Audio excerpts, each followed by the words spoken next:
ఒకసారి బ్రహ్మదేవుడు శివుడిని దర్శించుకోవడానికి కైలాసానికి వెళ్తూ ఉంటాడు. దారిలో ఆడుకుంటున్న బాలసుబ్రహ్మణ్యుడు ఆయనను ఆపి, "ఎవరు మీరు? ఎక్కడికి వెళ్తున్నారు?" అని ప్రశ్నిస్తాడు. అప్పుడు బ్రహ్మ, "కుమారా, నేను సృష్టికర్తను. ఈ సమస్త చరాచర జగత్తును సృష్టించే బ్రహ్మను నేను. నీ తండ్రి శివుడిని దర్శించుకోవడానికి వెళ్తున్నాను" అని అంటాడు. అప్పుడు కుమారస్వామి, "సృష్టికర్తవా?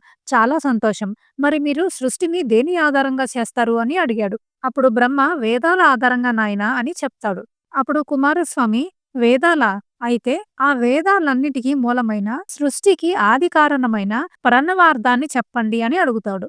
అప్పుడు బ్రహ్మదేవుడు దానికి బాహ్య అర్థాన్ని చెబుతాడు తప్ప, దాని అంతరార్థాన్ని వివరించలేకపోతాడు. అప్పుడు కుమారస్వామి, "అర్థం తెలియకుండా సృష్టి చేయడం అజ్ఞానం. గర్వంతో కూడిన జ్ఞానం ప్రమాదకరం" అని చెప్పి బ్రహ్మను బంధించి చెరసాలలో వేస్తాడు. బ్రహ్మదేవుణ్ణి పదవి నుండి తీసేసి తానే సృష్టి కార్యాన్ని ప్రారంభిస్తాడు. ఈ విషయం తెలుసుకున్న శివుడు కుమారస్వామి దగ్గరికి వచ్చి, "నాయనా, బ్రహ్మని విడిచిపెట్టు" అని అడుగుతాడు.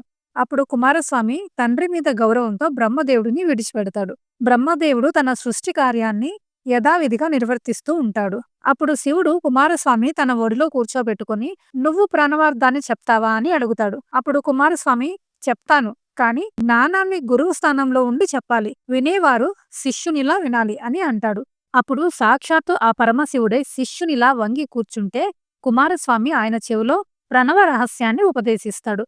అందుకే ఆయనకి స్వామినాథుడు అనే పేరు వచ్చింది. ఈ అద్భుత ఘట్టం జరిగిన పుణ్యక్షేత్రమే తమిళనాడులోని స్వామిమలై దేవాలయం.